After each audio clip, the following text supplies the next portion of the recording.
예, 토요 성경 공부 오신 여러분들을 환영합니다. 자, 오늘은 하나님의 가족이라는 제목으로 우리 공부를 하도록 하겠습니다. 말씀은 요한복음 3장 16절에서부터 30절까지입니다. 요한복음 3장 16절에서부터 30절까지입니다. 자, 요한복음 3장 16절을 보시면요.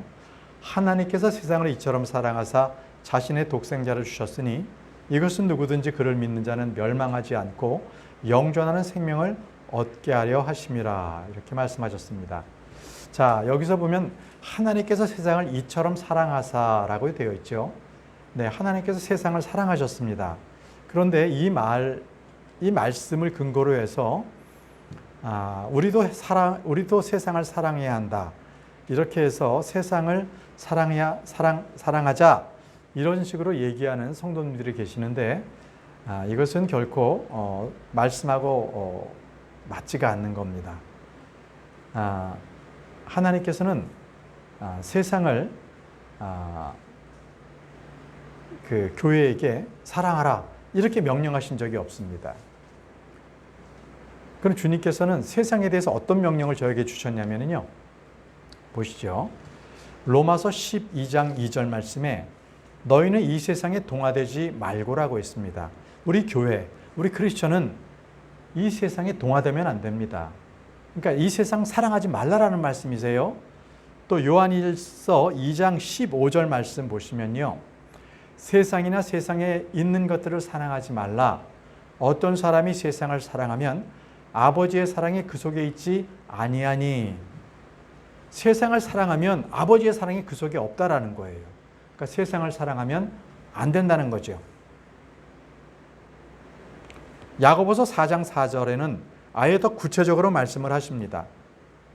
너희 가늠하는 남자들과 가늠하는 여자들아, 세상과 친구가 되는 것이 하나님과 원수되는 것인 줄 너희가 알지 못하느냐. 그러므로 누구든지 세상의 친구가 되고자 하는 자는 하나님의 원수가 되느니라. 누구든지 세상의 친구가 되고자 하는 자는 하나님의 원수가 된다고 말씀하셨습니다. 세상의 친구가 되지 말라고 분명히 말씀하시는 거죠.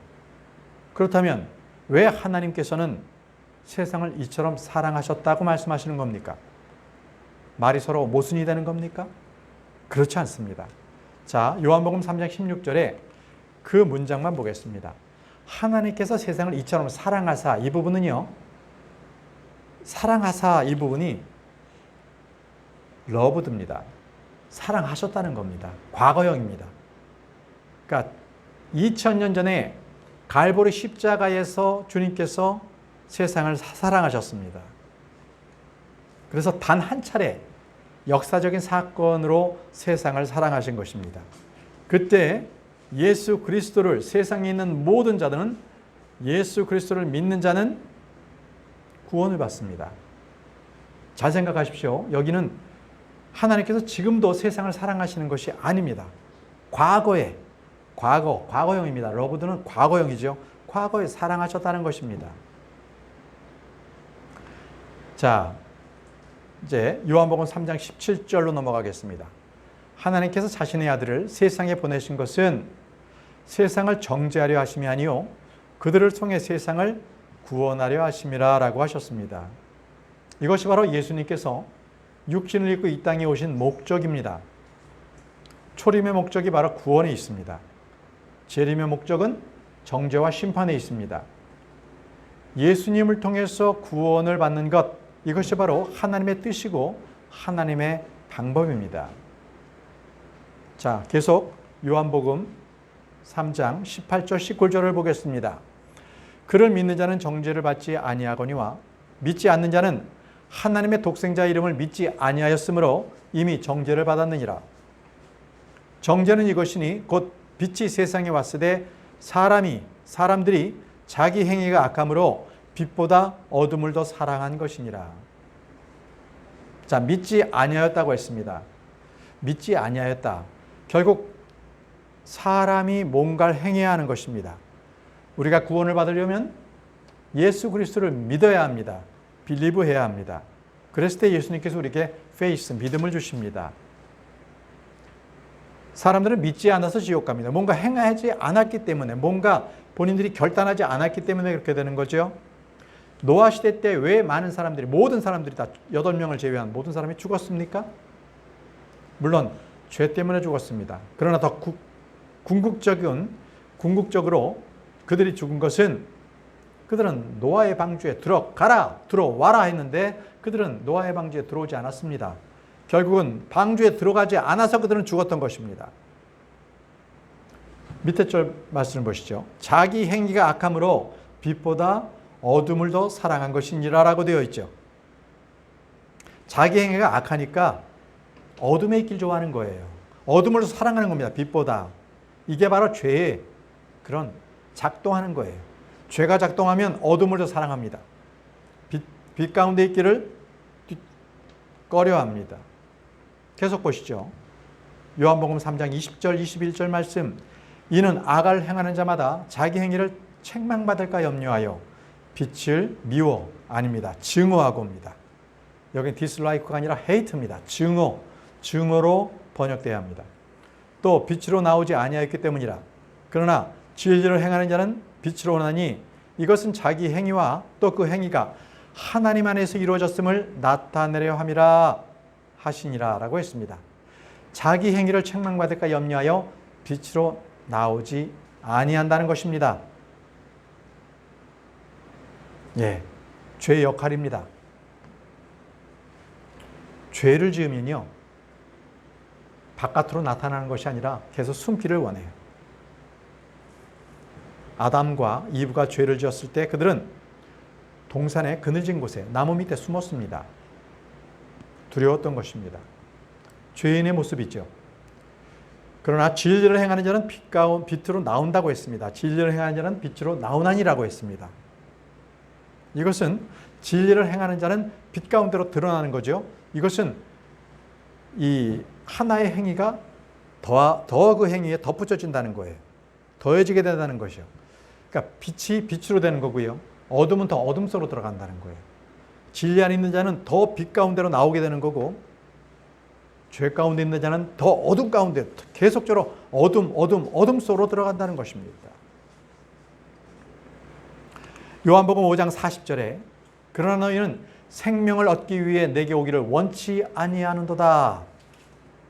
생명을 얻기 위해서 내게 오기를 원치 않은 거예요. 그들 스스로가 그렇게 작정을 한 거죠.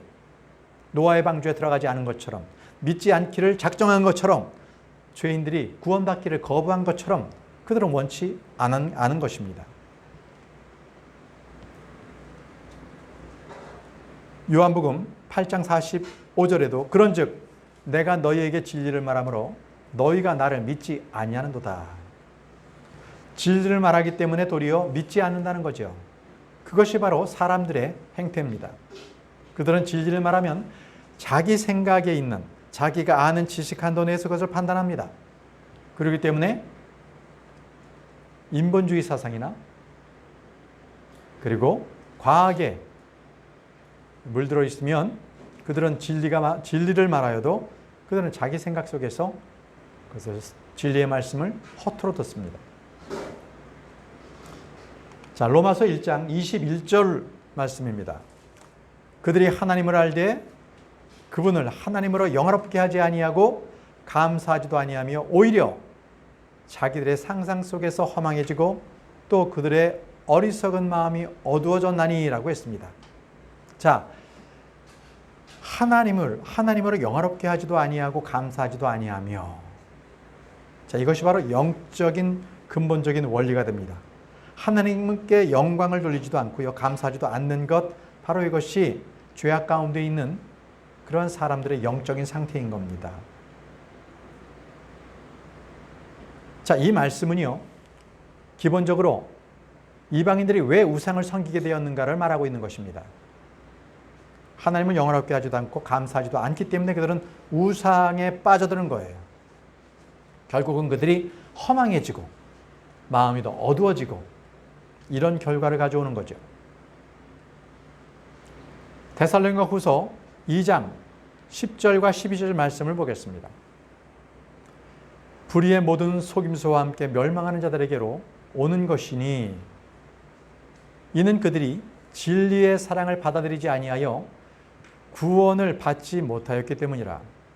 이런 까닭에 하나님께서 그들에게 강한 미혹을 보내사 그들이 거짓말을 믿게 하시더니라고 했습니다. 자, 아주 중요한 말씀입니다.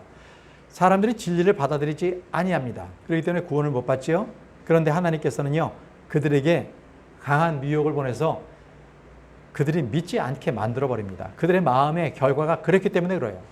자, 그래서 그 다음 구절에 데살로니가 후서 2장 12절 말씀에 그 결과가 나옵니다. 그 결과는 이렇습니다. 이것은 진리를 믿지 아니하고 불의를 기뻐하는 그들이 다 정죄를 받게 하려 하심이라. 자, 그들이 미혹당한 것들, 그들의 마음들이 완전히 완고해지게 되는 것은 그들의 마음이 그렇게 딱 철옹성을 쌓은 거예요. 그걸 하나님께서 허락하셨어요. 그래, 너는 그 길로 가라. 그래서 어떻게 돼요? 결국 그들은 다 정죄에 빠지게 됩니다. 결국 심판을 받게 되는 거예요. 그게 심판을 받습니다. 그러니까 사람의 마음이 완고하고 교만하면요, 하나님을 받아들이지 못합니다. 자, 요한복음 3장 20절 본문 말씀 다시 돌아가겠습니다. 이는 악을 행하는 자마다 자기 행위를 책망받을까 염려하여 빛을 증오하고 또 빛으로 나오지 아니하기 때문이라고 했습니다.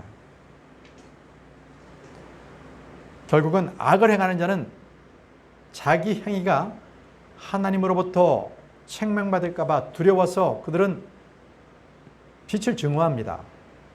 빛을 증오하는 것이 바로 어리석고 죄인들의 모습입니다. 자기 고집에 그냥 묻혀서 사는 거죠. 보십시오. 요한복음 15장 25절에도 이렇게 말씀하셨습니다. 그러나 이것이 일어나는 것은 그들의 율법에 기록된 바 그들이 까닭 없이 나를 증오하였나이다 한 말씀이 성취되게 하려 함이니이다 라고 했습니다. 까닭 없이 나를 미워하였나이다. 자, 이것은 언제든 진리를 전하면 똑같이 이렇게 반응을 보입니다. 사람들에게 복음을 전할 때도 그들은 복음 전하는 사람을 달갑게 받아들이는 사람이 어쩌다가 있는 반면 대부분은 증오합니다.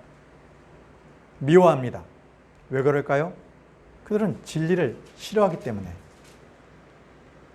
그래서 그렇게 복음을 전하는 사람, 진리를 말하는 사람을 증오한다는 것입니다. 보시죠.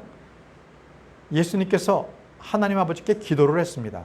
요한복음 17장 14절에 내가 아버지의 말씀을 그들에게 주매 세상이 그들을 증오하였사오니 이는 내가 세상에 속하지 아니하는 것 같이 그들도 세상에 속하지 아니하기 때문이다 라고 했습니다.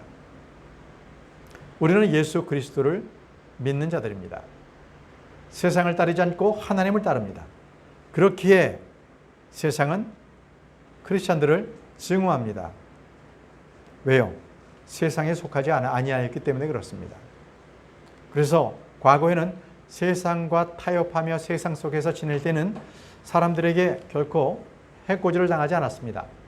그러나 예수 그리스도를 믿고 난 이후에는 세상과 구별돼서 거룩하게 살려고 하고 또 그들과 함께 동화되지 않는 모습에 그들은 바로 그 구원받은 자를 증오하기 시작합니다. 자, 다시 요한복음 3장 21절로 돌아가겠습니다. 그러나 진리를 행하는 자는 빛으로 나오나니 이것은 자기 행위와 또 그 행위가 하나님 안에서 이루어졌음을 나타내려 함이라 하시니라. 자, 진리를 행하는 자는요, 빛으로 나온다고 분명하게 말씀하셨어요. 예.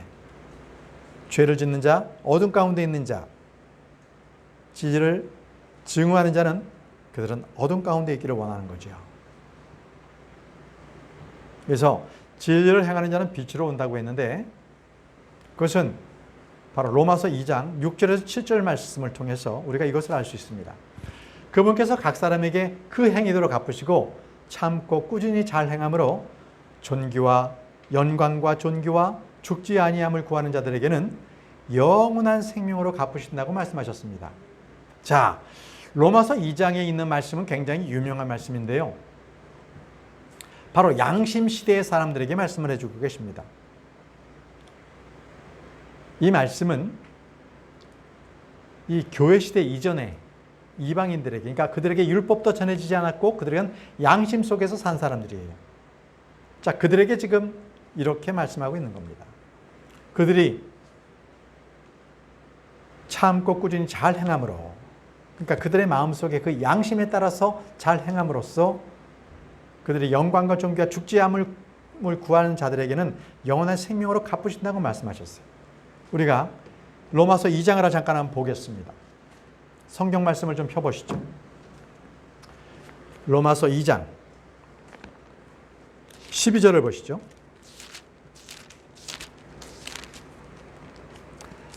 로마서 2장 12절에 이는 율법을 듣는 자들이 하나님 앞에서 의롭지 아니하고 오직 율법을 행하는 자들이 의롭게 될 것이기 때문이라 라고 했습니다.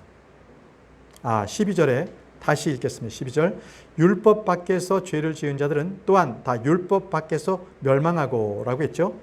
율법 안에서 죄 지은 자들은 다 율법으로 심판을 받으리니 라고 했습니다. 그러니까 바로 율법을 몰랐던 이방인들, 그들은 자기가 지은 죄들 안에서 다 그들은 율법 밖에서 자기의 양심 안에서 그들은 멸망을 당합니다. 자, 말씀에 구체적으로 나오는 말씀이 로마서 2장 14절 15절을 보십시오. 이것은 율법이 없는 이방인들에게 주님 말씀이십니다. 율법을 소유하지 않은 이방인들이, 그러니까 예를 들어서 우리로 말한다면 세종대왕 또는 이순신 장군 이런 분들이 되겠죠. 자, 율법을 소유하지 않은 이방인들이 본성을 통해서, 본성이 뭐예요? 양심, 이성, 이겁니다. 본성을 통해서 율법 안에 들어있는 것들을 행할 때에 이런 사람들은 율법을 소유하지 않아도 자기에게 율법이 되나니, 자기 양심의 법이 율법이 되는 거예요. 그 15절. 이런 사람들은 또한 자기 양심이 증언하며 자기 생각들이 서로 고소하고 변명하는 가운데 자기 마음속에 기록된 율법의 행위를 보이느니라. 그래서 하나님의 율법이 전해지지, 그러니까 교회 시대 이전이니까 복음이 없었죠. 그러나 율법이 이 유대인들에게는 있었어요. 유대인들은 율법으로 그들은 판단받았죠. 그러나 율법이 전해지지 않았던 이방 민족들은 어떻게 되느냐? 바로 이 14절 15절 말씀에 그들의 양심의 법이 있었습니다. 본성이 있었어요. 그것대로 해서 그들이 양심이 증언하고 서로 고소하고 변명하는 가운데 자기 속에 기록된 바로 그 양심, 그 양심의 행위를 보여야 되는 거예요. 그래서 그들이 잘 행하면 구원받습니다. 바로 그 말씀인 거예요. 지금 그래서 로마서 2장 6절에 7절 말씀은 참고 꾸준히 잘 행함으로 영원한 생명으로 갚으신다는 말씀이 바로 그 말씀입니다. 그래서 율법은요, 갈라디아 3장 24절에 그런즉 율법은 우리를 그리스도로 인도하는 훈육 선생이었으니 이것은 우리가 믿음으로 의롭게 되게 되려 함이라라고 했습니다. 그러니까 율법은 훈육하는 선생님이 있었어요. 훈계와 책망을 주는 사람이 그러한 율법이었거든요. 아직 그리스도께서 오시기 전에. 그래서 율법이 그것이 율법대로 행하면 그는 잘 행하는 거였습니다. 자기 의를 지키는 거였었죠. 그런데 사람들은요, 이 훈계와 책망을 몹시 아주 싫어합니다. 잠언 12장 1절 말씀에 누구든지 훈계를 사랑하는 자는 지식을 사랑하거니와 책망을 싫어하는 자는 짐승과 같으니라 라고 했습니다. 책망을 싫어하는 자는 짐승과도 같습니다. 그러나 진리를 사랑하는 자는 훈계를 사랑하는 것입니다.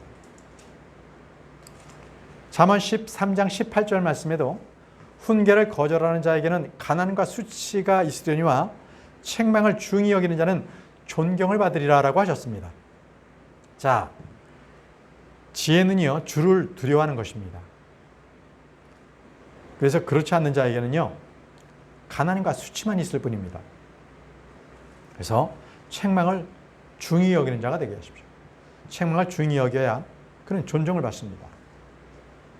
잠언 15장 5절 말씀에 어리석은 자는 자기 아버지의 훈계를 멸시하거니와 책망을 중히 여기는 자는 분별이 있느니라, 이게 아니라 신중하니랍니다. 정확한 번역은 신중하니라. 책망을 중히 여기는 자는 아주 신중합니다. 잠언 15장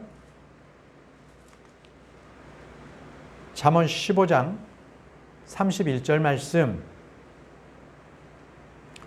어리석은 자는 자기 아버지의 훈계를 멸시하거니와 책망을 중히 여기는 자는 그 밑입니다. 그 밑에 생명의 책망을 귀담아 듣는 귀는 지혜로운 자들 가운데 거하느니라라고 했습니다. 자, 여러분들 유유상종이 알죠? 같은 사람들끼리 뭐예요? 지금 잠언 15장 31절 말씀이 무엇입니까? 생명의 책망을 귀담아 듣는 귀는 지혜로운 자들 가운데 거한다고 했습니다. 지혜로운 자들끼리 모인다는 거죠. 하나님의 말씀을 기뻐하는 자들, 즐겨하는 자들은 이렇게 모여서 우리가 성경 공부에 귀를 기울입니다.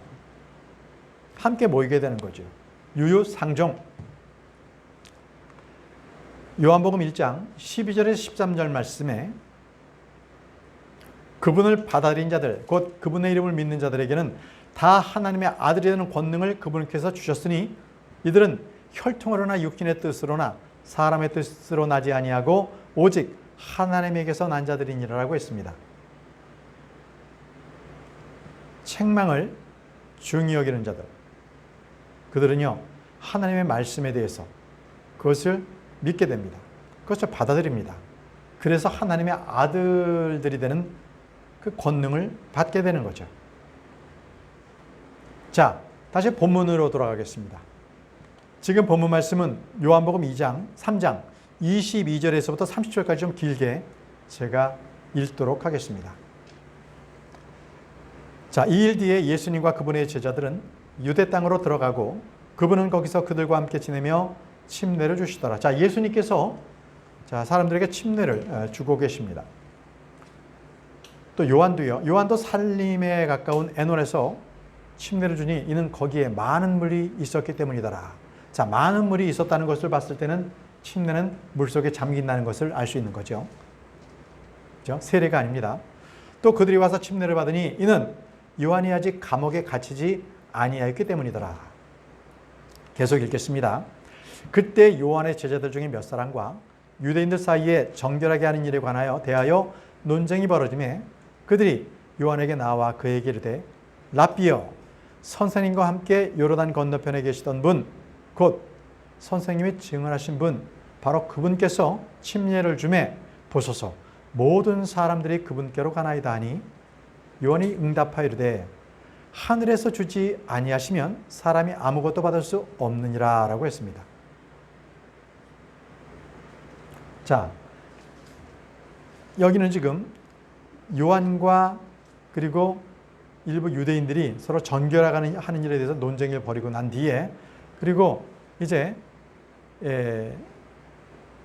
그들이 이제 요한에게 와서 저기 계신 그 예수님이 계시는데 그분께서 침례를 주니까 많은 사람들이 모든 사람들이 그분께로 갑니다 라고 했어요. 그러니까 요한에게 오는 것보다는 예수님께로 간 거예요. 그때 이 말을 들은 요한의 기분이 어떻겠습니까? 보통 사람이라면 좀 시기심이 나지 않았겠어요? 아니 나에게 오지 않고 예수님께로 다 간단 말이야? 이럴 수 있을 거 아니에요. 근데 요한은 그런 시기심이 발동하지 않았습니다. 계속 읽겠습니다. 너희 자신이 나에 대해 증언하되 곧 내가 이르기를 나는 그리스도가 아니요 그분 앞에 보내진 자라 한 것을 증언하였느니라. 신부를 얻는 자는 신랑이나 서서 그의 말을 듣는 신랑의 친구가 신랑의 음성으로 인하여 크게 기뻐하나니 그런즉 나의 이 기쁨이 성취되었노라. 그분은 반드시 흥하여야 하되 나는 반드시 쇠하여야 하리라 하시니라. 자, 아주 위대한 신앙 고백이 나옵니다. 그분은 반드시 흥하여야 하되 나는 반드시 쇠하여야 하리라. 이것이 바로 침례자 요한의 고백입니다. 그렇습니다. 침례자 요한은 자기를 드러내는 것이 아니라 주 예수 그리스도 그분의 오신다는 것을 증언하는 증언자였습니다. 그는 이렇게 말하죠. 나는 신랑의 친구라고 했습니다. 신랑의 친구라고 하죠. 신랑의 친구라고. 여기 아주 굉장히 중요한 이 교리적인 말씀이 포함되어 있습니다. 신랑의 친구. 자, 우리는 지금부터 신랑의 친구가 있고 이렇게 이 하나님의 가족에 대해서 우리가 한번 공부를 해보겠습니다. 이 말씀을 준비하면서 사실 마태복음 22장의 그 하늘의 왕국에 대한 비유 그거를 설명을 했었어야 되는데 워낙 양이 분량이 많아서 내일 설교로 돌렸어요. 설교로 돌렸고 그때 이제 일부 설명이 되지만 하나님의 가족에 대한 구체적인 것은 오늘 말씀을 다 드립니다. 자, 하나님의 가족인 어떤 사람들이 하나님의 가족이냐? 요한은 자기가 신랑의 친구라고 했잖아요. 신랑은 예수님이잖아요. 그러면 신랑의 친구라고 했거든요. 자, 보시죠. 자, 에베소서 3장 15절에 이렇게 말씀하십니다. 곧 하늘과 땅에 있는 온 가족에게 이름을 주신 분. 하늘과 땅에 있는 온 가족에게 이름을 주신 분이 계시거든요. 그분께서 바로 하나님 아버지십니다. 그래서 하늘과 땅에 있는 온 가족, 하나님의 가족에게 이름을 주신 분이 있는데 그분이 바로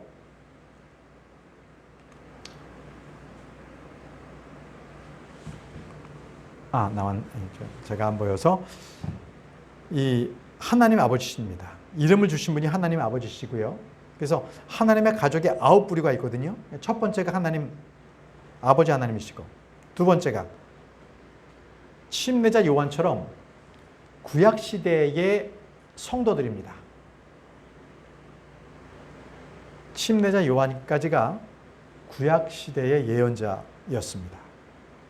그래서 예수 그리스도께서 십자가에 못 박혀서 죄값을 치르기 바로 그 전까지 마태복음도요. 예수님께서 십자가 달리기 전까지는 구약입니다. 아시겠죠? 그래서 구약시대 성도들이 바로 신랑의 친구입니다. 자, 하나님의 가족 세 번째는요. 구약시대의 이방인 성도들입니다. 예를 들어서 욥 같은 경우, 욥. 대표적입니다. 그는 히브리인이 아니었습니다. 그래서 구약시대의 이방인 성도들도 하나님의 가족입니다. 자, 네 번째 하나님의 가족은요. 예수 그리스도십니다. 그러면 신랑이시고요. 시편 19편 5절에 해는 자기 침소에서 나오는 신랑 같고 경주하려는 힘센 자 같이 기뻐하는도다 라고 했습니다. 자, 여기는 해가 나오고요. 또 해가 신랑 같고라고 했습니다. 해는 태양을 말합니다. 낮의 별, 바로 예수 그리스도를 말씀하고 있습니다. 해입니다. 바로 그분이 신랑이시고요. 자, 다섯 번째 부류를 보겠습니다. 이스라엘입니다. 이스라엘은 구약에 하나님 아버지의 아내로 나옵니다. 하나님 아버지의 아내, 그것이 바로 이스라엘 백성들입니다. 그러니까 이스라엘 백성들은 하나님 아버지와 구약시대에 결혼을 했어요. 그런데 이스라엘 백성들이 이방신들을 믿고 음행을 했기 때문에 하나님께서 그들을 이혼하신 거예요. 그들과 이혼하신 겁니다. 자, 이사야 54장 5절에 너를 만드신 이는 내 남편이니, 남편이라고 했습니다. 만군의 주가 그의 이름이니라. 그는 내 구속자요 이스라엘의 거룩한 자니 그는 온 땅의 하나님이라 불리리라. 자, 너를 만드신 이는 내 남편이라고 했습니다. 이스라엘의 남편이 하나님 아버지십니다. 계속 보겠습니다. 예레미야 31장 32절에 이 언약은 내가 그들의 조상들의 손을 잡고 그들을 이집트 땅에서 데리고 나오던 날에 그들과 맺은 언약에 따른 것이 아니니라. 내가 그들에게 남편이었을지라도 그들이 내 언약을 깨뜨렸느니라. 자, 남편이었는데 그들이 내 언약을 깨뜨렸다고 말씀하시죠? 주가 말하노라. 자, 바로 예레미야 31장 32절은 이 혼인관계가 깨어졌다는 것을 말씀하고 계십니다. 그것은 이스라엘 백성들이 이방신을 섬겼기 때문에 음행을 했다는 것이죠. 그래서 하나님께서는 그들이 이제 나는 너희 남편이 아니라는 겁니다. 자, 보시죠. 호세아 2장 14절에서 16절 말씀에 그러므로 보라 내가 그녀를 끌어당겨 광야로 데리고 가서 그녀에게 위로하는 말로 이르고 또 그때부터 그녀의 포도원을 그녀에게 주며 아골골짜기를 소망의 문으로 주리니 그녀가 어렸을 때와 이집트 땅에서 올라오던 날에 하던 것 같이 거기서 노래하리라. 주가 말하노라. 그날에는 내가 나를 이시라 부르며 다시는 바알이라 부르지 아니하리라 라고 했습니다. 자, 여기서 이시 그리고 바알리가 나오죠. 여기서 이시는 남편이라는 뜻입니다. 남편.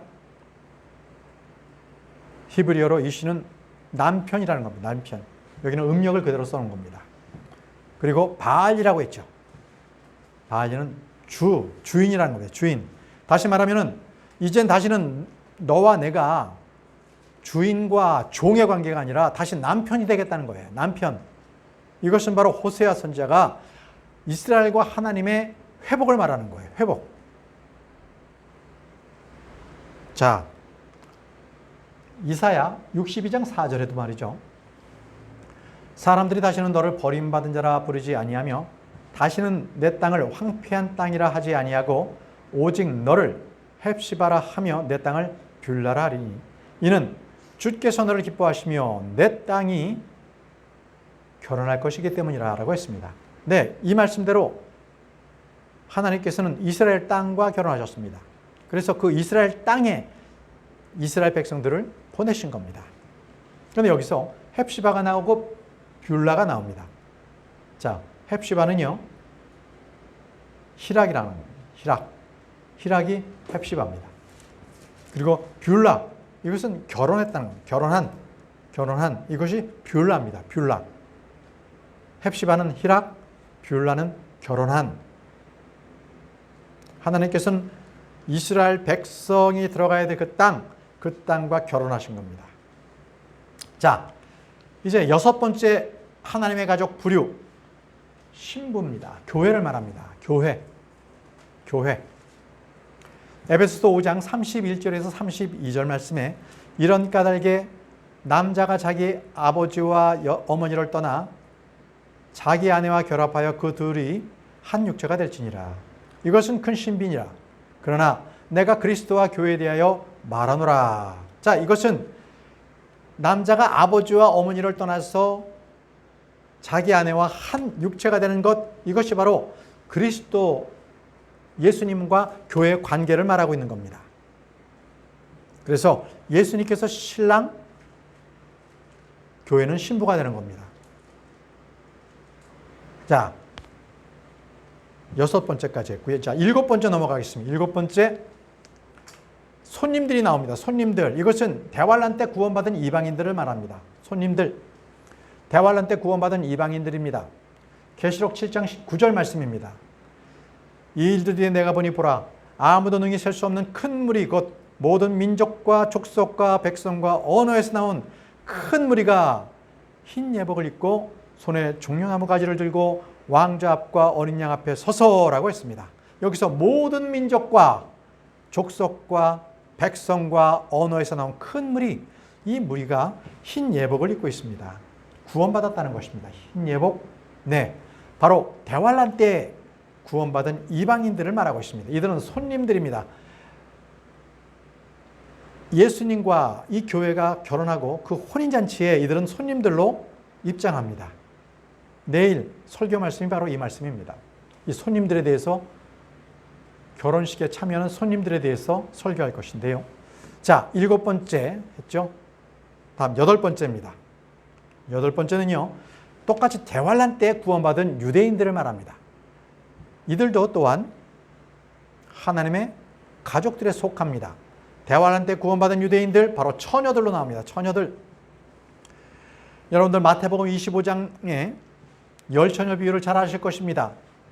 1절과 1절에서 10절 말씀에 열처녀의 비유가 나오는데 바로 그 5처녀, 끝까지 그들이 기름을 사지 않고 미리 예비했던 그 처녀들, 바로 그들이 구원받은 자들입니다. 또 계시록 7장 4절 말씀에 14만 4천 명입니다. 또 내가 봉인된 자들의 수에 대하여 들었는데 이스라엘 자손의 모든 지파에서 봉인된 자가 14만 4천이더라. 지파별로 12,000명씩 12지파 14만 4천이죠. 네, 이들이 다 대환란 때 구원받은 유대인들입니다. 이들을 바로 결혼식 잔치에서 얘기할 때는 이들이 처녀들이라고 얘기하는 거죠. 처녀들. 한 구절 더 볼게요. 처녀들에 대해서. 계시록 14장 3절에서 4절 말씀입니다. 자, 이 14만 4천에 있는 그들이 그들에 대한 것인데요. 계시록 14장 3절과 4절 그들이 왕자 앞과 또 짐승과 장로들 앞에서 새 노래 같은 것을 부르더라. 땅에서 구속받은 14만 4천 외에는 아무도 능히 그 노래를 배우지 못하더라.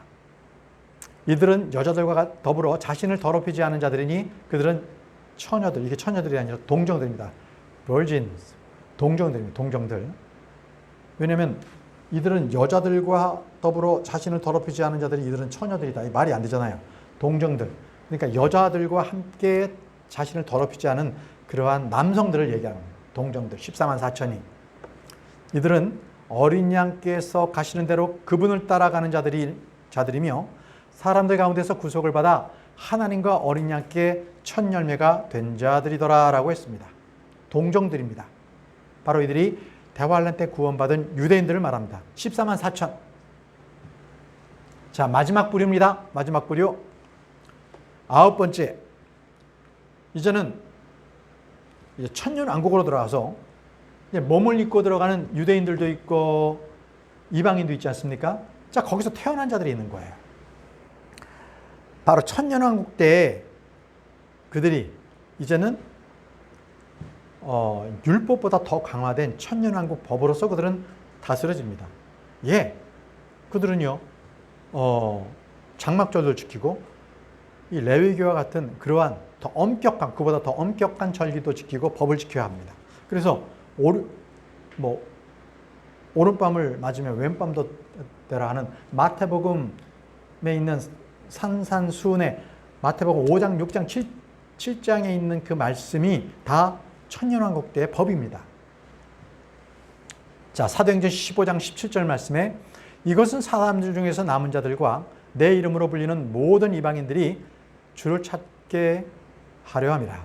이 모든 일을 행하는 주가 말하노라 하였은즉 이렇게 됐습니다. 이것은 아모스에 나오는 말씀을 다시 예루살렘의 감독이었던 야고보는 예수님의 동생입니다. 여기서 이렇게 말한 거죠. 남은 자들과 내 이름으로 불리는 모든 이방인들, 내 이름으로 불리는 모든 이방인들, 바로 이들이 바로 천년왕국 때 구원받은 자들입니다. 그들이 천년왕국 들어가서 의로운 행위로 해서 이제 구원받은 거죠. 천년왕국에 새로 태어났을 때 태어난 자들이 그런 겁니다.